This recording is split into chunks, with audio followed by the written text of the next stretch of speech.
tous les bras croisés. Personne ne tend la main pour recevoir. Si je te donne quelque chose, je tends la main comme ça pour que tu puisses avoir la chose que je te donne. Toi aussi, tu dois tendre la main. Alléluia. Amen. Dieu nous tend la main. Il y a la bénédiction qui est, il y a la guérison qui se promène, mais personne ne prend. Tout simplement parce que les gens ne sont plus réceptifs. Il y a trop de problèmes, il y a trop de soucis. À la place de Dieu, ce matin, je te dis, à la place où il y a les problèmes, les soucis, remets Dieu à la place. Amen. Alléluia. Amen. Nous voulons tout le temps sentir, nous voulons des sensations. Nous voulons vraiment que lorsqu'on nous touche, mais d'abord toi-même, est-ce que tu es réceptif?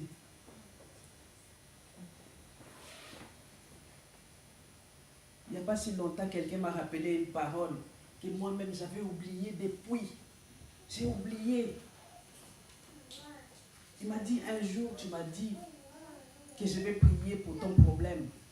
Et tu as prié pour mon problème. Et tu es venu me voir après. Tu m'as dit ce que Dieu t'a révélé. Je t'ai regardé, mais je ne t'ai rien dit. Mais aujourd'hui, je vais te le dire. Moi-même, j'étais surprise. J'avais oublié, ça fait longtemps. Il m'a dit, ce que tu m'as dit là, voici la réponse. Tu sais pourquoi je t'ai regardé quand tu m'as parlé? Parce que au fond de moi, je me disais, ah, Nzambe, ah, Dieu est le Père de tous les esprits. Amen. Amen. Amen. Il y a des choses, des fois, le message peut sortir, tu te sens concerné. Amen.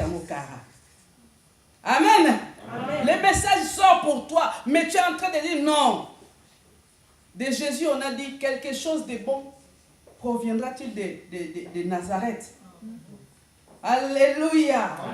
D'où le proverbe, nul n'est prophète chez lui. Amen. On croit que chez les voisins, c'est meilleur. Alléluia. Amen. Si quelqu'un d'autre te dit, tu vas croire, tu vas recevoir. Mais ce qui sort de nous, tu dis, ah, non. Non. Alléluia. C'est-à-dire le Saint-Esprit est celui qui nous communique aussi des choses. Amen. Sois réceptif ce matin. Amen. Ne sois pas à l'état d'incrédulité. Alléluia. Amen. Le troisième prix, Rebeote, Isaac a dit, ah Dieu, tu nous as mis au large. Ah Dieu, vraiment tu nous as mis au large. Il y a une personne dans la Bible que Dieu a croisée, que Dieu a creusé le troisième puits, Rebeote là, qui veut dire mettre à l'espace. La veuve de Sarepta. Alléluia. Amen. La veuve de Sarepta. Dieu a mis cette femme au large. C'est comme un Rebeote pour cette femme. Il n'avait rien pour payer ses crédits. Mais ce jour-là, il y a eu la révélation qui est rentrée dans sa maison. Et elle a eu aussi la révélation. Bien aimé, souvent on se pose des questions. Comme disait quelqu'un, à l'époque de cette veuve de Sarepta, là, ce n'était pas la seule veuve. Hein. Il y avait plusieurs veuves, mais pourquoi seulement elle? Alléluia. Amen. Le jour où la femme qui avait la perte de sang était guérie, il n'y avait pas seulement elle. Il y avait d'autres personnes, mais pourquoi seulement elle? Jésus dira à ses disciples, qui m'a touché? Et les disciples diront, oh, mais toi aussi. Alléluia. Amen. Et je suis sûr l'apôtre Pierre, comme lui était chaud, il dit, ah, Jean, tu m'as envie, on a battu tes boys. C'est-à-dire, il y a la foule comme ça, et lui, il cherche qui l'a touché à rien, une fois. Mais Jésus a senti qu'il y avait une personne qui était réceptive. Amen. La foi, je te dis, lorsque quelqu'un reçoit, et la personne qui donne, et la personne qui reçoit, moi, je peux ressentir qu'une personne a reçu. Amen. Alléluia. Amen. Je dis, la personne qui dégage, et la personne qui reçoit. La personne qui dégage ressent quelque chose. Mais ce qui se passe, c'est que toi, tu dégages, mais tu sens que ça te fait retour. La personne ne peut pas recevoir. Alléluia. Amen. Zachée aussi. Zachée un jour a croisé les chemins du Maître. Zachée a croisé les chemins de Jésus-Christ. Et Dieu l'a mis aussi au large. Zachée a été pardonné de tous ses péchés. Combien sommes-nous à vouloir avoir ces puits? Alléluia. Combien sommes-nous à vouloir que Dieu puisse nous mettre au large? Mais nous ne voulons pas nous laisser faire. Amen. Amen. Dieu est simple, mais nous ne sommes pas malléables. Nous ne sommes pas malléables. C'est-à-dire, lorsqu'on écoute, on n'écoute pas pour recevoir, mais on écoute des fois pour répondre. Amen. Amen. On écoute pour répondre. Mais je te dis ce matin, aie l'habitude, lorsqu'on te parle, écoute. Ça, c'est fréquent. Même dans nos relations personnelles, si quelqu'un te parle, il faut avoir l'habitude d'écouter. Ne sois pas là pour... Donc tu es là pour répondre. Souvent c'est ça. On n'écoute pas pour écouter, mais on écoute pour répondre. Amen. Amen. J'ai dit à quelqu'un ce matin, aie l'habitude d'écouter. Le problème c'est que tu n'écoutes pas. Tu n'écoutes personne. Toi tu connais tout. Mais il y a une seule personne qui connaît tout. Et cette personne c'est Dieu. Amen. Il y a une seule personne qui se suffit à lui-même. Et cette personne c'est Dieu. Tu ne te suffis pas à toi-même. Moi non plus je ne suffis pas à moi-même. Dans les ministères tels que nous sommes, nous avons besoin de toi, nous avons besoin de toi, nous avons besoin de tout le monde. Parce que c'est l'œuvre de Christ. Alléluia. Amen. On dit, avec la selle, la main, tu ne peux pas, avec un doigt, tu ne peux pas laver le visage. On se lave le visage avec toute la main. Alléluia. Amen. La main a 5 doigts, c'est les 5 ministères. Amen. Jésus a dit, donnez-les à manger vous-même parce qu'il savait qu'il y avait les 5 ministères. Amen. Il y a les 5 ministères tels que nous sommes ici. On ne fait pas avec les doigts, c'est avec les 5. Ne t'assois pas sur ce que Dieu a mis pour toi, pour la croissance de son œuvre. Amen. Dieu te demandera des comptes. Amen. Alléluia. Amen. Un jour, tu rendras des comptes devant Dieu. Lorsque quelqu'un sait faire du bien et qu'il ne le fait pas, c'est un péché. Amen. Si tu ne le savais pas, c'est dans la Bible. Amen.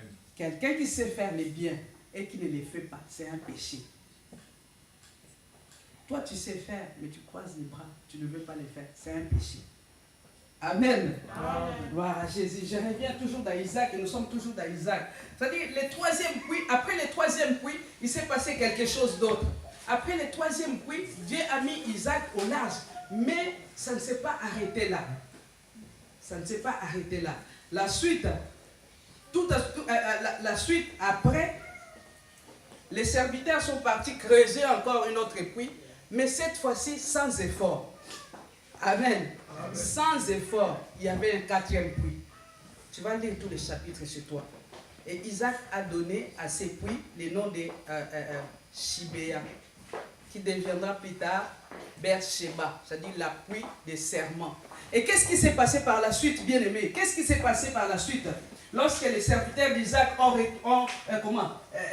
voulu creuser cette 4e puits, c'était facile. C'est-à-dire, lorsque Dieu t'a déjà béni, lorsque Dieu t'a déjà mis au large, tu ne souffriras plus. Amen. Pour avoir quelque chose, tu ne souffriras plus. Alléluia. Ce que tu avais du mal à obtenir hier, tu n'auras plus du mal à souffrir. Les portes qui étaient fermées pour toi seront ouvertes. C'est-à-dire, dès que tu vas te présenter, mais ça c'est madame, laissez-les passer.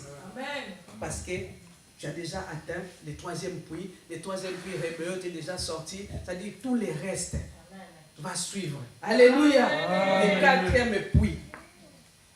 Dieu est celui qui nous bénit au-delà de ce que nous espérons. Amen. La bénédiction que toi tu espérais, tu peux l'avoir. Pour toi, tu crois que c'est bon. Dieu m'a béni. Mais non, pour Dieu, ce n'est pas fini. Amen. Ce n'est pas fini. Il va encore ajouter. Amen. Je voulais un enfant. Dieu m'a donné un enfant. J'ai dit, Seigneur, merci. Gloire à Dieu. Amen. Même si aujourd'hui, je ne suis plus là, mon nom restera sur cette terre. Amen. Je croyais pour moi que c'était fini, mais Dieu m'a rajouté une fille. Amen. Au moment où je ne m'attendais même pas. Amen. Alléluia. Amen. Je dis à quelqu'un, ne te décourage pas. Même si le 2e puits, il y a encore opposition. Amen. Mais toi, ne te décourage pas. Amen. Cherche encore à côté. Amen. Toujours à côté. Ne quitte pas les territoires. Amen. Ne quitte pas les territoires. Cherche à côté. C'est-à-dire, ne quitte ta vision. Chacun de nous, tels que nous sommes, nous avons tous une vision. Que moi, un jour, je vais faire ci. Moi, un jour, je vais faire ça. Moi, un jour. C'est-à-dire, reste ferme dans cette vision que tu as.